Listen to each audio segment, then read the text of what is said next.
اعوذ باللہ من الشیطان الرجیم بسم اللہ الرحمن الرحیم۔ آج ہم اسٹوریز آف پروفٹس میں لوط علیہ السلام کا قصہ پڑھیں گے انشاءاللہ۔ آپ کو پتہ ہے نا، یہ سارے پیغمبر ہیں جن کے نام قرآن مجید میں آئے ہیں، کسی کے نام نہیں آئے ہیں، کسی کے نام آئے ہیں۔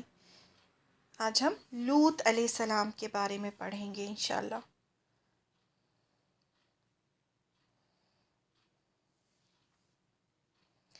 لوط علیہ السلام ابراہیم علیہ السلام کے بھائی ہاران کے بیٹے تھے۔ تو آپ کے کون ہوئے ابراہیم علیہ السلام کے؟ وہ بھتیجے تھے۔ جب ابراہیم علیہ السلام نے لوگوں کو ایک اللہ کی طرف بلایا تو صرف ابراہیم علیہ السلام کی بیوی حضرت سارہ اور ان کے بھتیجے لوط علیہ السلام ہی ان پر ایمان لائے۔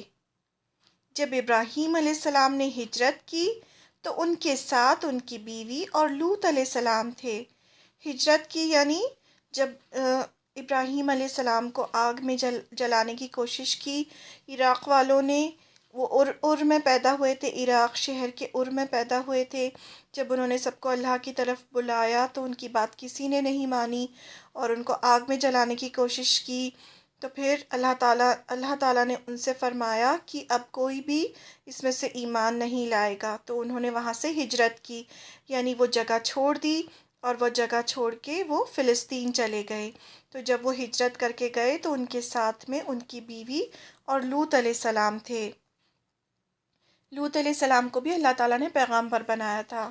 اللہ تعالیٰ نے لوط علیہ السلام کو چنا اور پیغمبر بنا کے صدوم بھیجا، جسے انگلش میں سوڈوم کہتے ہیں، جو جارڈن میں ہے۔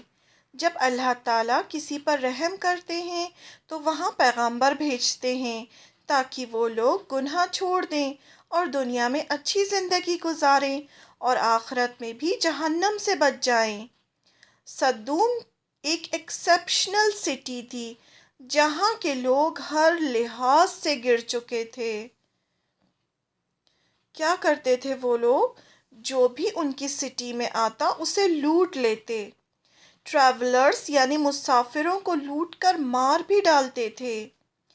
وہ اپنی جسمانی ضرورت عورتوں کو چھوڑ کر مردوں سے پوری کرتے تھے، یعنی جیسے ہسبینڈ وائف ہوتے ہیں تو ہسبینڈ وائف کی جگہ ہسبینڈ آدمی آدمیوں کے ساتھ رہتے تھے۔ یہ وہ گناہ تھا جو زمین پر سب سے پہلے اسی قوم نے شروع کیا تھا۔ یہ ان نیچرل ایکٹ تھا جسے یہ اوپنلی شیم فلی کرتے تھے۔ انہیں کوئی شرم نہیں تھی، مینس یہ ہومو سیکشولز تھے۔ اس ایکٹ کو ان کی سٹی کے نام سے سوڈومی بھی کہا جاتا ہے۔ یہ لوگ اس انڈیسنٹ بیہیویئر میں حد سے بڑھ چکے تھے۔ لوط علیہ السلام نے ان لوگوں کو سمجھانے کی کوشش کی، ہر طرح سے ان کو سمجھایا کہ یہ غلط کام ہے، اس کام سے یہ رک جائیں، اس کام کو چھوڑ دیں۔ لوط علیہ السلام نے کہا، کیا تم لوگ اللہ سے نہیں ڈرتے؟ کیوں اللہ تعالیٰ کی فرما برداری نہیں کرتے؟ میں ایک امانت دار یعنی ٹرسٹ وردی میسنجر ہوں، یعنی جو کچھ اللہ تعالیٰ نے مجھے تمہیں سمجھانے کے لیے بھیجا ہے میں وہی سمجھا رہا ہوں۔ اللہ سے ڈرو اور میری بات مانو، میں تم سے اس کے بدلے میں کچھ نہیں مانگتا، مجھے کوئی ریوارڈ نہیں چاہیے۔ تم جو کام کر رہے ہو وہ آج تک زمین پر کسی نے نہیں کیا۔ تم لوگ حد سے آگے بڑھ چکے ہو، عورتوں کو چھوڑ کر تم اپنی خواہشات مردوں سے پوری کرتے ہو۔ جواب میں قوم کے لوگوں نے کہا، اگر تم اپنی نصیحتوں سے باز نہیں آئے تو ہم تمہیں صدوم سے باہر نکال دیں گے۔ یعنی ان لوگوں نے لوط علیہ السلام کی بات سننے کے بجائے کیا کہا کہ اگر تم اسی طرح سے ہمیں نصیحتیں کرتے رہے، ہمیں منع کرتے رہے ہمارے غلط کام کے لیے، تو ہم تمہیں ہی باہر نکال دیں گے۔ لوط علیہ السلام ان لوگوں کو سمجھاتے رہے، لیکن کوئی ایک بھی ایمان نہیں لایا۔ انہوں نے لوط علیہ السلام نے اسی بستی کی ایک عورت سے شادی کی جس سے ان کی 2 بیٹیاں ہوئیں، لیکن ان کی بیوی بھی ایمان نہیں لائی، وہ بھی اپنی قوم کے ساتھ ہی تھی۔ نوح علیہ السلام کی بیوی اور لوط علیہ السلام کی بیویوں نے اپنے شوہروں کو جھٹلایا۔ نوح علیہ السلام کی ایک بیوی تھی، وہ بھی ایمان نہیں لائی تھی، اور لوط علیہ السلام کی بھی بیوی ایمان نہیں لائی تھی، ان کی بات نہیں مانی تھی، ایمان نہیں لائی تھی، تو ان کو ان کے شوہروں کا پیغمبر ہونا بالکل بھی کام نہیں آیا۔ انہیں دنیا میں بھی عذاب ملا اور قیامت کے دن بھی ان سے کہا جائے گا آگ میں داخل ہو جاؤ۔ داخل ہونے والوں کے ساتھ یعنی اللہ تعالیٰ نے انہیں دنیا میں بھی سزا دی اور آخرت میں بھی ان کو سزا ملے گی، ان کو آگ میں ڈالا جائے گا۔ گھر ایک سکون کی جگہ ہوتی ہے، لیکن لوط علیہ السلام کو نہ گھر میں سکون تھا نہ باہر، دونوں جگہ سے انہیں تکلیف پہنچ رہی تھی۔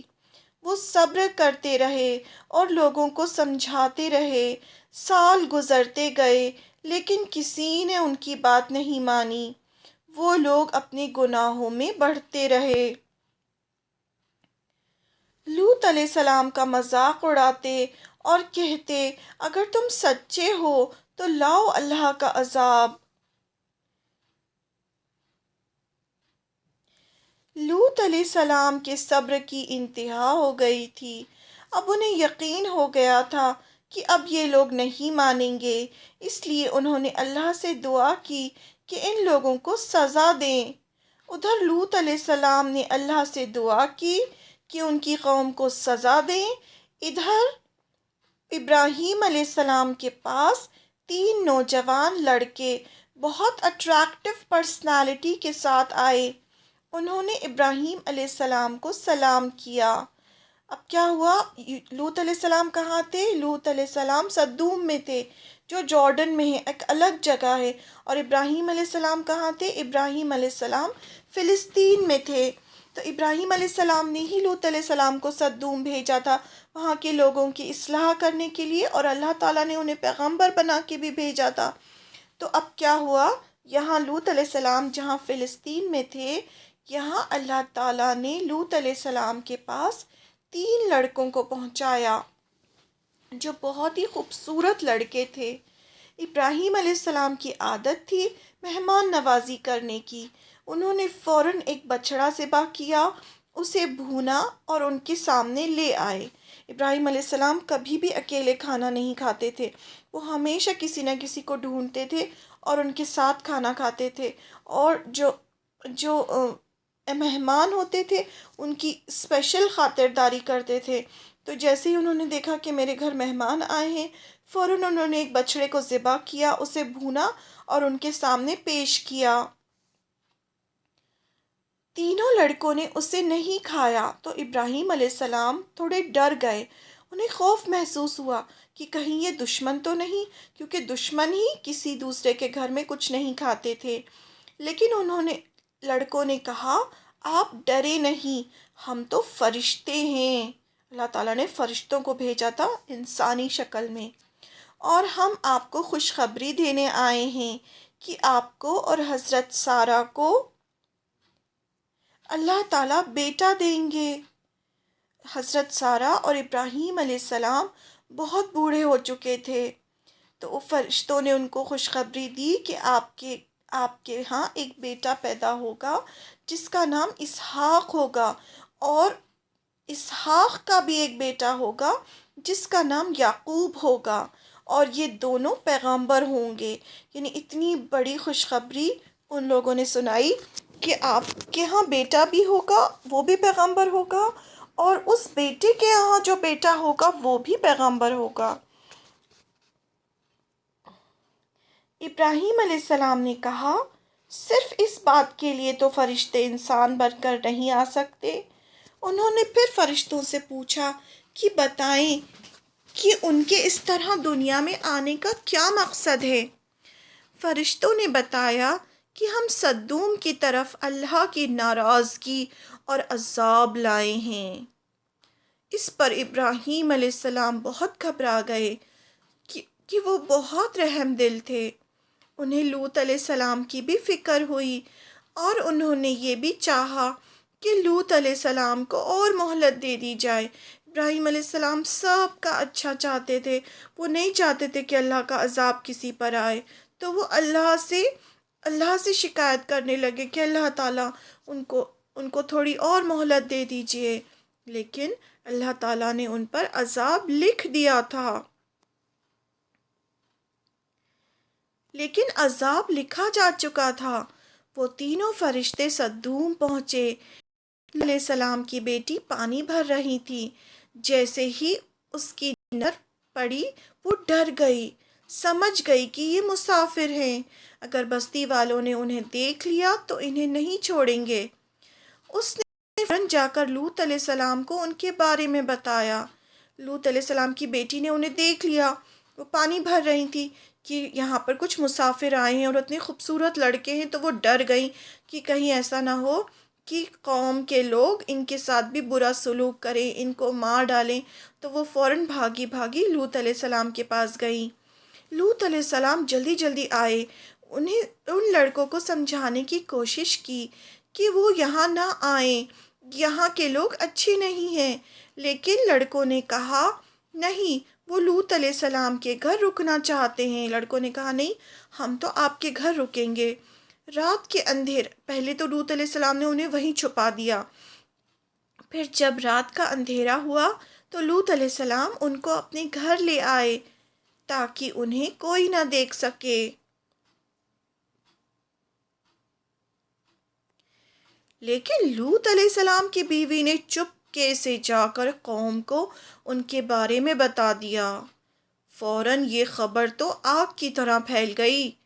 پوری قوم لوط علیہ السلام کے گھر کے آگے جمع ہو گئی اور ان لڑکوں کو مانگنے لگی اور کہا کہ ہم نے تمہیں منع کیا تھا نا کہ کسی کو پناہ نہ دینا، یعنی تم نے ان لڑکوں کو کیوں چھپایا؟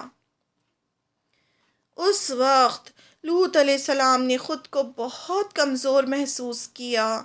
پورے شہر میں کوئی ایک بھی انسان ایسا نہ تھا جو انہیں سپورٹ کرتا، ان کا کوئی بیٹا بھی نہ تھا کہ ان کی کوئی مدد کرتا۔ انہوں نے قوم سے کہا کہ اللہ سے ڈرو اور مجھے رسوا نہ کرو، یہ میرے مہمان ہیں، لیکن وہ لوگ خواہشات میں اندھے ہو چکے تھے۔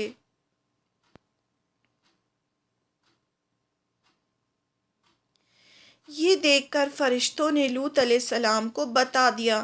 جب لوط علیہ السلام گھبرانے لگے، پریشان ہونے لگے کہ میں تو اکیلا ہوں، میں ان لڑکوں کی کیسے حفاظت کروں گا، تو فرشتوں نے بتا دیا کہ ہم معمولی لڑکے نہیں ہیں، ہم فرشتے ہیں اور ہم اللہ کا ان پر عذاب لائے ہیں، آپ پریشان نہ ہوں۔ اس رات تو ساری قوم کے لوگ یہ کہہ کر چلے گئے کہ کل ان کو دیکھ لیں گے۔ اگلے دن فرشتوں نے لوط علیہ السلام سے کہا کہ وہ اپنی فیملی کو لے کر نکل جائیں اور پیچھے مڑ کر نہ دیکھیں۔ یہ بھی بتا دیا کہ ان کی بیوی پیچھے مڑ کر دیکھے گی اور اس پر بھی عذاب آئے گا۔ اب کیا ہوا؟ لوط علیہ السلام اپنی دونوں بیٹیوں اور بیوی کو لے کے اس بستی سے نکل گئے۔ جب وہ نکل گئے تو پیچھے سے اس بستی پر ایک چیخ سنائی دی، بہت تیز چیخ چنگھاڑ، پھر اوپر سے پتھروں کی بارش ہوئی۔ ہر ایک انسان کے نام کا پتھر انہیں آ کر لگا، جو پتھر تھے اس پر ہر انسان کا نام لکھا تھا اور وہ اسی انسان پر برس رہا تھا۔ یہ سب دیکھ کر لوط علیہ السلام کی بیوی نے پیچھے مڑ کر دیکھ لیا۔ جیسے ہی پیچھے مڑ کر دیکھا تو اس پر بھی ایک پتھر آ کے لگا اور وہ بھی عذاب میں شریک ہو گئی، اس پر بھی عذاب آیا۔ جبریل علیہ السلام نے اپنے پر سے پوری بستی کو اٹھایا، اوپر لے کر گئے، بہت اونچائی سے پھینکا، پوری بستی زمین کے اندر چلی گئی اور اوپر پانی آ گیا۔ کہا جاتا ہے کہ ڈیڈ سی اسی بستی کے اوپر ہے۔ ڈیڈ سی جو ہے، آپ کو پتہ ہے جارڈن میں ڈیڈ سی ہے، کہا جاتا ہے کہ جو ڈیڈ سی ہے وہ اسی بستی کے اوپر ہے۔ اور ڈیڈ سی آپ کو پتہ ہے ڈیڈ سی میں کیا ہے؟ ڈیڈ سی میں سالٹ کا کنسنٹریشن اتنا زیادہ ہے، یعنی وہ اتنا سالٹی واٹر ہے، اس پانی میں بالکل بھی لائف نہیں ہے، کوئی مچھلی نہیں اس میں زندہ رہ سکتی، کوئی ویجیٹیشن نہیں ہے، یعنی کوئی اس میں پلانٹس گرو نہیں کر سکتے، کچھ بھی چیز اس میں سروائیو نہیں کر سکتی، یعنی کچھ بھی چیز اس میں زندہ نہیں رہ سکتی۔ وہ ایسا پانی ہے کیونکہ وہ اللہ کا عذاب تھا۔ ان کی بیوی نے تھوڑی دور چلنے کے بعد ہی پلٹ کر دیکھا تو وہ بھی عذاب کی لپیٹ میں آ گئی۔ اس طرح اللہ تعالیٰ نے اس بستی کو ان کے بدترین گناہ کی وجہ سے ختم کر دیا۔ اور بھی کتنی ہی ایسی بستیاں ہیں جنہیں اللہ تعالیٰ نے ایک ہی بار میں پورا ختم کر دیا۔ اب بھی جب گناہ حد سے بڑھتے ہیں تو ایسے ہی اللہ کا عذاب آتا ہے، لیکن لوگ کیا کہتے ہیں، یہ تو نیچرل ڈیزاسٹر ہے، یہ تو اس لیے آیا، ارتھ کویک اس لیے آیا، یا جو بھی عذاب آتا ہے اللہ کا تو اس کو نیچرل ڈیزاسٹر کا نام دیتے ہیں اور اس سے سبق حاصل نہیں کرتے، جبکہ اللہ کا عذاب کب آتا ہے؟ اللہ کا عذاب تب آتا ہے جب گناہ حد سے بڑھ جاتے ہیں۔